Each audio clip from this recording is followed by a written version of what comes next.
Hi everyone, and warm welcome also from Pusher. I do DevRel here, and we're really glad to have you here. And this is our first ever meetup in this new office, which is really cool. Thanks to have this opportunity to give a talk, lightning talk about a topic that I'm really fond of. It's push notifications and UX surrounded push notifications and how to make them suck less. So before I begin, I want to say a couple of words of what we do here. We make real-time APIs that make a bunch of apps dance, basically. As a matter of fact, I'm pretty sure there are several apps in your pockets, in your phones, in your pockets right now when we're powering the real-time features of those apps. We make all sorts of products, and one of our newer products, which we're very soon to releasing, is called ChatKit, and I'm really excited for it. If you need a messaging API that makes very few assumptions about how you want to build your app and what you want to put in it, be it one-to-one group chat, that kind of stuff, ChatKit might be the thing to use. Matter of fact, to see it in action, we have it. We're hosting a meetup next week, same time, same place, basically on Tuesday about it. So if you want to learn more, please come and let's talk about it, basically. But now let's talk about push notifications. Let's face it, a lot of notifications, they're kind of useless. I mean, sales. Really, most people I know don't really just dismiss them and don't really pay attention. Or maybe if you get too many of those, you might disable the notifications for this app.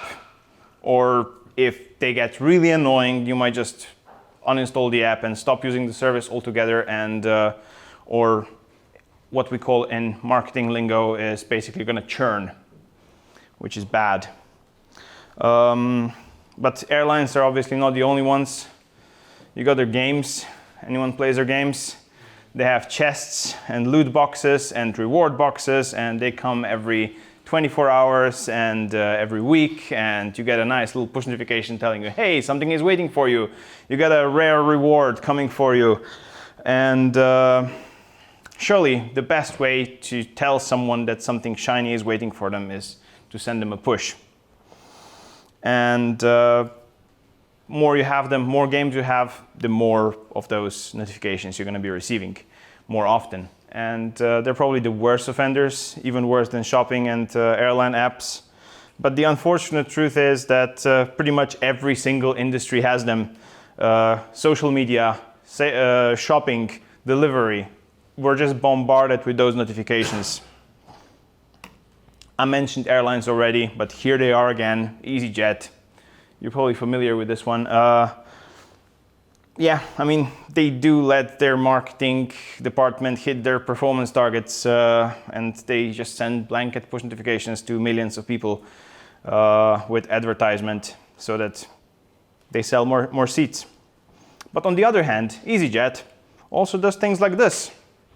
They tell you, if you're in the airport waiting for your flight, they tell you, hey, you have to go to gate 22A. Or they show you your boarding pass in a notification, so it's super easily accessible. And that is like on the other side of the spectrum, is super useful.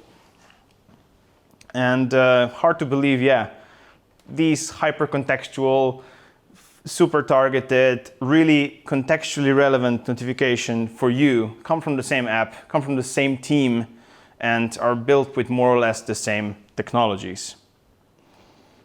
But why do we have the first type of notifications, the annoying ones? The reality is they actually work.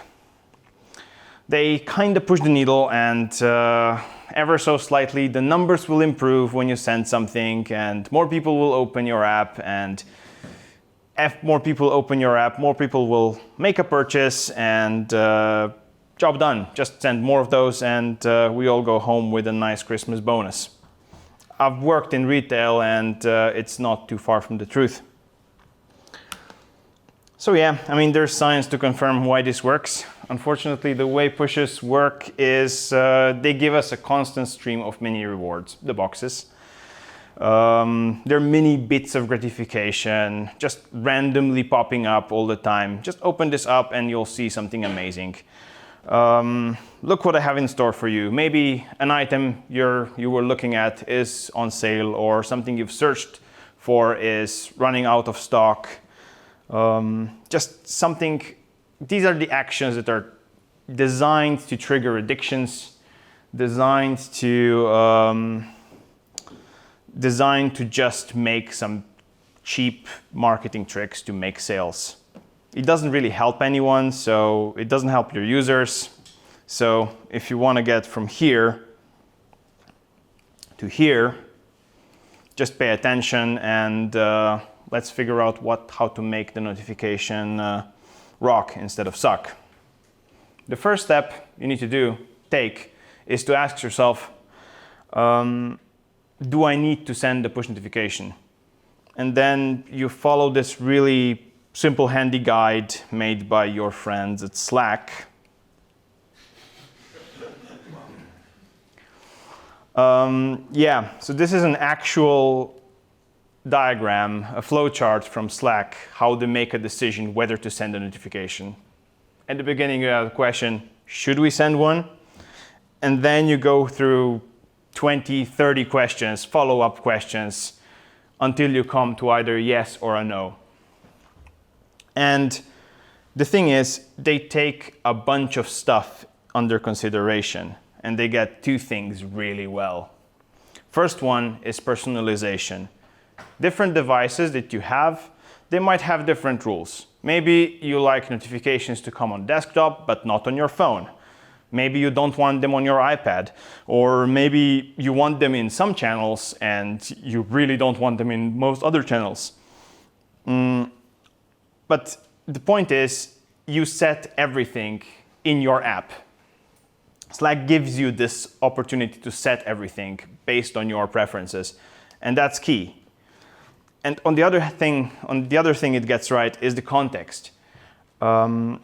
Slack knows a lot. They know everything from your current time zone to the device that you are using. And it's all based on these factors and more, obviously. And then they only decide whether to send a notification. And even when they decide to send it, they decide whether it's a high priority notification or if it's a low priority notification. So yeah, in a nutshell, be like Slack. So the other thing you need to worry about when you're making great notification experiences is you want to be using the latest and greatest that the platforms that you're targeting offer. So if you're building for mobile, you have all the opportunities to modify sounds, to modify the type of notification. If you want to show an image, you want to show something on the lock screen, you want to make it high priority, low priority, you want to group notifications, all of that. Take that into account and make that into something that makes sense for your current use case and your user's use case. Next, make it work. By that I mean, if you're doing deep linking, a lot of sale apps, they don't really do deep linking right. So they say some item is on sale, but you click on it and it takes you to the home screen because they've messed up their state management, basically. Even more importantly, don't crash. And lastly, don't test in production.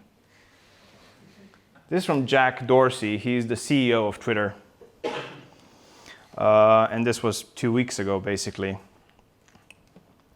And yeah, the last point I want to make here is both iOS and Android, they have recently really pushed for well-being of users. So they both have given the users the opportunity to set their own preferences, to tell their devices what they actually want. And this is because of all the bad user experience that apps have been churning out.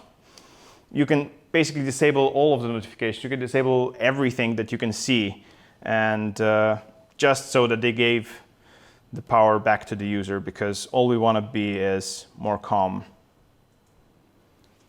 So basically, don't fight your users and don't fight their well-being, and help them achieve it. And that's it. Thank you.